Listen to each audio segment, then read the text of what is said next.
Hello, and welcome to another episode of Now at WHS. I'm your host, Lindsey Herbert. In this edition of our program highlighting student activities at Washington High School, we'll look in on the Mr. WHS pageant held recently, preview the upcoming show choir season, and learn about a special presentation made to students on Martin Luther King Day. Plus, more stories from the halls of Washington High, all in this edition of Now at WHS for Friday, January 20th, 2012. I'm Lindsey Herbert, and now is the time to learn about Washington High.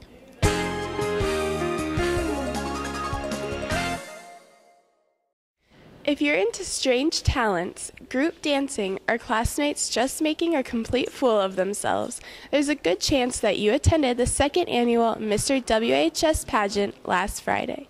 It was all for a good cause, as tickets that were purchased by audience members to see the spectacle sponsored by the WHS Student Council raised thousands of dollars for the Children's Miracle Network.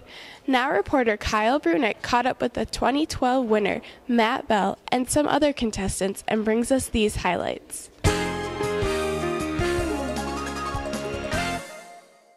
Hi, I'm Kyle Brunick here with Matt Bell, or better known, Mr. Warrior. So, how does it feel to be Mr. WHS?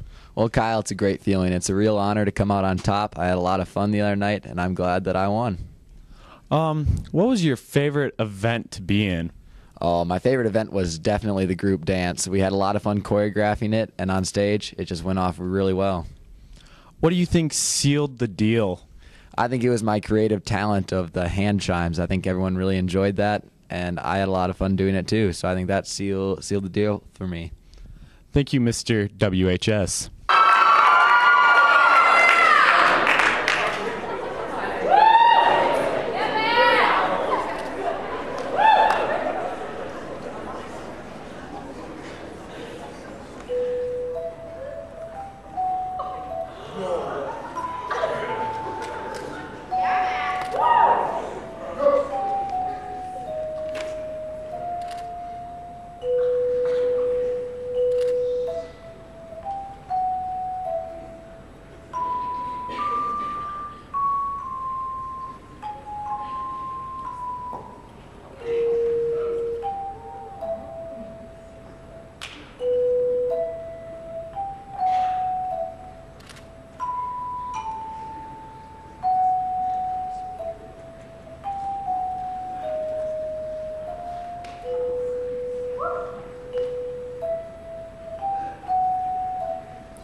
How far did you think you were going to go, Matt? I was projecting myself to be a late second rounder, maybe. I had a feeling my talent was strong, but I felt like after the interview portion, I felt it went slightly awkward. So after that, I felt that, I don't know, I guess the magic just kind of worked itself. How does it feel to be a runner-up, though? You know what? Just to make it as far as I did, it feels good. I mean, Matthew's a great competitor. His bells were beautiful, and I feel if I could have gotten that last 50% on the band Perry's If I Die Young, I could have really walked away with this. But give a lot of credit to Matthew. He's got the voice of an angel, and I've always got next year. Are you bitter about the loss at all? Absolutely not. I mean, when you're going up against such great competitors such as Kellen Schmidt with the haircut, or Kean Loggy, he got second place last year, all the rest of the seniors, all the rest of the juniors with incredible talents, and they're all incredible people. And honestly, to make it as far as I did, that's an accomplishment for me. Thank you, Matt Kenny. I'm Kyle Brunick. Now I'm going to do 2 pages at a time.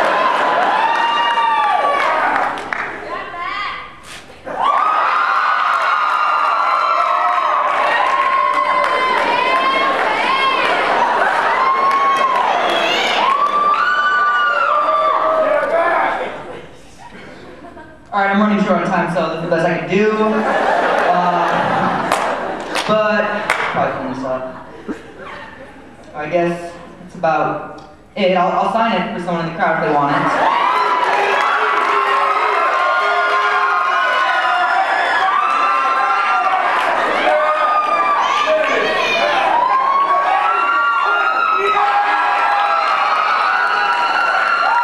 So, how does it feel to be homecoming king, but not Mr. WHS? Well, I'm totally cool with it because we have a lot of good classmates, and homecoming's an honor. But Mr. Warrior, I'm glad Matt Bell won it. Did you think you were going to go get that far? I was really surprised. There were a lot of good talents, a lot of good pickup lines, definitely, and the group dance wasn't probably my forte, but I was happy with where I was. Are you happy for Matt Bell? Oh yeah, Matt's a great guy, and he put on a show, that's for sure, and couldn't be more happy for him. Thank you, Pat Fiala. Thanks, Kyle. Classic Connection, the WHS Show Choir, had their first full public performance of their 2012 show last Thursday at their Taste of Show preview before heading off to Gretna, Nebraska for the first competition of the season. Now reporters Austin Nelson and Luke Steinborn caught up with some members of Clacko upon their return and bring us this report, along with a look at their 2012 show based on Homer's epic poem, The Odyssey. Hi, I'm now reporter Austin Nelson here with senior Allie Hefner. How was the Taste of Show last Thursday? It went really well, and it was a great first show. And are you excited for your next competition on Saturday? Yes, I hope we will do better than we did last weekend. Thank you. How did the Taste of Show go? Taste of Show went really well. We performed our best, and honestly, it was one of our best runs. How did the weekend in Nebraska go? It was good at first, but then it was a rough ending. We ended up getting 6th place out of 8, but that's not the worst we could have done. What are some things you could improve on? We could work on some choreography cleaning, and some costume mishaps ended up happening, so we could have done better with those. But overall, I think we did good. All right, thank you.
Austin, and Luke.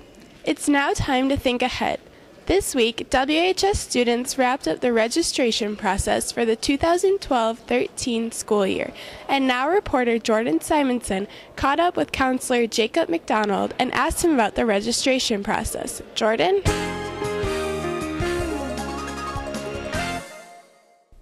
This is Jordan Simonson reporting for the Now, asking Mr. McDonald questions about registration this year.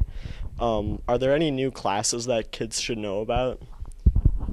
Yes, Jordan. There's 2 new PE classes, Sports 101 for the less competitive crowd, and also Strength Conditioning 3 for those students that want to bulk up further past Strength Conditioning 2. Okay. And what do students need to know about the registration process? It's important to register on time during the registration window. That way you can take the classes that you want to take. If you procrastinate and wait till the last minute, a lot of those classes will be full and you can't take the ones that you want to take. And is there anything else that they should know about it this year before it all wraps up? If you're confused by what kind of math course you want to take, biology, AP, anything like that, definitely talk to your core teachers and get their opinion of what level of math or science that you're ready for. All right, thanks. Thank you, Jordan. Speaking of registration, let's take to the halls of WHS now to find out what is on the minds of a few Warriors as they think about next year's classes. Now reporter Emma Schultz asked, what class are you most looking forward to next school year? Hi, I'm Emma Schultz with sophomore Zach Aker, and as registration starts today, we were wondering what class you're most looking forward to. Algebra 2, just because I like to math and numbers. Thank you. Hi, I'm here with freshman Nick Sokolovic, and we are wondering, as registration starts today, what class are you most looking forward to signing up? Drawing 1, because I just like drawing. Thanks. Hi, I'm here with junior Sydney Muntz, and we are wondering, as registration starts today, what class are you most excited for signing up for? I guess I'm most excited for American history because I like history. Thanks. Hi, I'm here with senior Grant Thayer, and we are wondering, as registration begins today, what class are you most looking forward to signing up for? I'm looking most forward to biology and anatomy for college, so it'll help me become a physical therapist. Thank you. Hi, I'm here with teacher Maragaret Dalton, and we were wondering what class you were looking forward to most teaching next year. I'm looking forward to teaching freshman English because freshmen are always fun and interesting, and they bring lots of excitement to the classroom. Thank you. Thanks, Emma. This past Monday was Martin Luther King Day, and some WHS students spent part of the day getting an education about famous South Dakotans and others who have followed in the footsteps of the famed civil rights leader. Now reporter Austin Nelson is back to talk to one of the presenters and bring us a look at the presentation. Hi, I'm now reporter Austin Nelson here with Jerry from Gregory. Tell me, what is Martin Luther King Day? Martin Luther King was a fellow who was involved in the civil rights, but his gig was a nonviolent approach rather than a violent approach that many people have a tendency to want to do to gain their rights and privileges. And what do you feel the students will benefit most from today's presentation?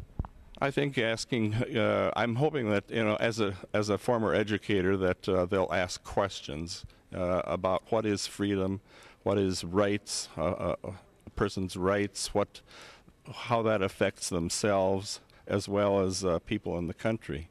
Whether it's nationality, the way you dress, the type of food that you eat, the type of religion that you have been brought up in. All these things are contained in a person's rights. Oscar Michaud was an African American from southern Illinois whose grandparents had been slaves, but Mr. Michaud had bought himself and his wife out of slavery and became farmers, ranchers in Texas. Their son moved to southern Illinois, and from there Oscar was born and became a Pullman porter eventually, which traveled all over the United States through the railroad systems. Pullman porter is a guy who cleans up after on a sleeper. The trains had sleepers if they went any long distance. So he cleaned up, he did the serving of the food, all kinds of menial duties, but nonetheless, he made quite a bit of money. And when he was in Omaha, he heard, as a Pullman porter, he heard that there was land opening up. And he decided to become a farmer, even though his father kicked him off the farm because he thought he was too lazy. The father did ask Oscar to market his produce, and he was very excellent at that, and that carried him through the rest of his life when he started marketing his books and his films, but let me get to that. He became a successful farmer, even though he didn't know anything about it, but he made a lot of mistakes in the beginning, and a lot of the white people that came in this huge herd of people that came into South Dakota in 1904 to buy for land. And there'd be like 107,000 people that would come into, say, Gregory, which is in the middle of the state near the Nebraska border. And there was probably only 1,200 lottery tickets representing the lands available. Nonetheless, there were people from all over the world in the United States. A lot of them were white. Oscar happened to be the only black man that settled in the Gregory area. So, was there discrimination? Yes, there was. But Oscar proved himself by being nonviolent on the criticisms and the fun that was made of him, because he made a lot of mistakes as a farmer. He acquired 160 acres, and he learned from his mistakes and became a successful farmer, accumulating up to 1,000 acres in his lifetime, in the early years of his life, I should say. But between 1905 and 1911, it was very successful, good weather, good crops, and 1911, 1913 became the drought years, and a lot of farmers throughout South Dakota left. And Oscar was left losing a lot of his land. Somebody made a suggestion, well, you know, to earn some income, why don't you write about your homesteading experiences? And today, Oscar's book, The Conquest, his first book, and Laura Ingalls Wilder's book on homesteading are the two definitive books on homesteading in South Dakota yet today. This is 100 years later. And his third novel, which is The Homesteader, which is an elaboration on his experiences as a homesteader in South Dakota. Some people that were filmmakers that were connected with Hollywood at that time says, well, I like your book, I'd like to make a film out of it. Well, you know, maybe you don't know, that if I was a producer and you wrote a novel, and I would say, oh, it's a great novel, I enjoyed reading through it, but I'm going to make some changes in here because I think something's a little inappropriate. You know, you're creating some conflicts here that white people aren't going to enjoy if they're going to show movies all over the United States with this. So Oscar begins to lose his rights to his own production, his own writings. So Oscar decides, I'm going to make my own films. I don't know how, but I'm going to learn. So he went to the film centers in Chicago and New York and studied it, and turned out his first full-length film in 1919. Produced 44 films. Today there's only 15 in existence. A lot of them were lost. He got into Europe. Some of his films got sent over there, but we think that the Nazis confiscated a lot of artworks, and then when the Russians came in during the Second World War, we think a lot of artwork and perhaps some of the films that Oscar had over there were confiscated. But nonetheless, Oscar's whole purpose in life was dissatisfaction with his own people and the way people were treating his people. They didn't have the education the advantages that the whites had, and the mother, Oscar's mother, moved the family to a next town that had a better school system, just to educate her children. And this had a lasting effect on Oscar's life. He never finished high school, but he was motivated to overcome all the obstacles that faced African Americans or any other race on this issue. So through his books and through his films, he says, I want to uplift my race. They're just as intelligent, just as talented, as gifted as any whites. And that's what he set out to prove. He achieved fame as a filmmaker, but because there was things that happened that he lost favor with the audience, and he died penniless and in poor health, and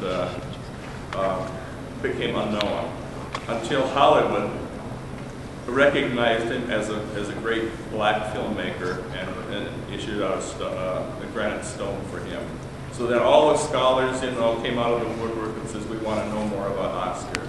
Okay, the next few years it dies out again. Who's Oscar? And the only people that really know anything about him are the people that study filmmaking. Thank you, Austin. Now it's time to learn about sports action at WHS. Now sports editor Ty Wiley is here to bring us highlights from the basketball and wrestling season on this week's Chalk Talk. Take it away, Ty. Hi, I'm Ty Wiley, and this is Chalk Talk. The winter sports season is well underway as the boys and girls basketball teams take the court. The boys basketball team is 4-4 up to this point. January 12th, WHS took on Lincoln. Here are some highlights.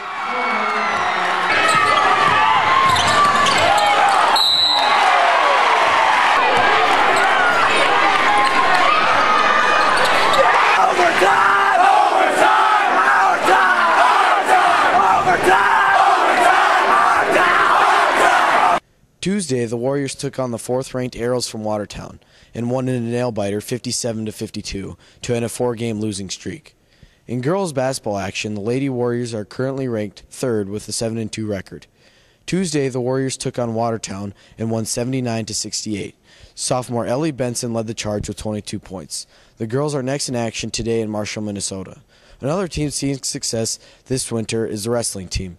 Leading the way for the Warriors are junior David Potratz and senior Devin O'Farrell. O'Farrell is currently undefeated and ranked 2nd in the 220-pound weight class. Tonight is Fan Appreciation Night as the wrestling team has a duel with city rival Roosevelt. I'm Ty Wiley, and that was Chalk Talk. Thanks, Ty. The Warrior girls basketball team is in action tonight as they face the Tigers in Marshall, Minnesota. Hopefully, basketball fans will use good etiquette at tonight's game. Our Now Daily editor, Jack Gordon, will let them know what's on his mind. This week, Jack tells us about the high school code of behavior that every student should know. Here's Jack with the Gordon Report. Hello, Warriors. With changes in the seasons, the weather, and our schedule, today we'll take a closer look as to how we can improve our school etiquette. I'm Jack Gordon, and this is the Gordon Report.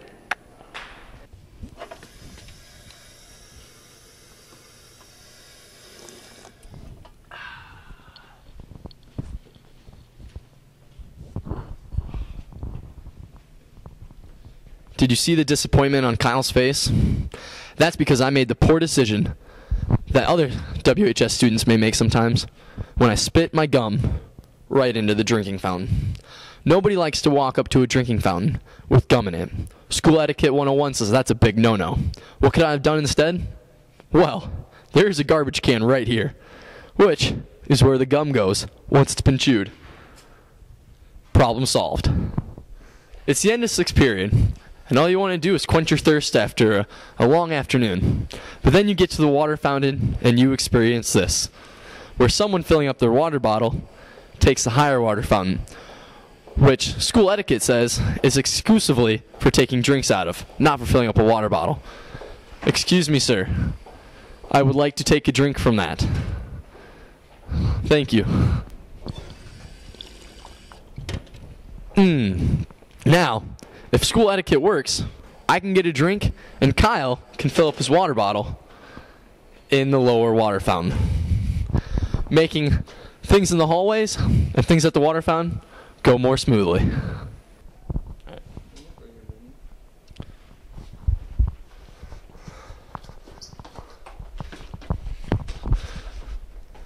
You've probably had that happen to you before, where you may be walking on the right side of the hallway, which is the side to walk on, your right, their left, and you run into an instance where people oncoming run right into you. Well, that whole situation could be avoided if everyone at WHS walked on the right side of the hallway. Sometimes you'll be walking around the hallways, and you might take a corner too quickly. Oh, wow. 2 people coming around the same corner, totally blinded. How could that be avoided? I'll show you. when you're walking around a corner, yell this. Coming around the corner. Whole situation avoided. Just like that. Today I ventured out into the parking lot of WHS to examine the parking on the first real snowfall of this winter to see just how well us WHS Warriors can park our cars. And as you'll see behind me, sometimes it's not so great.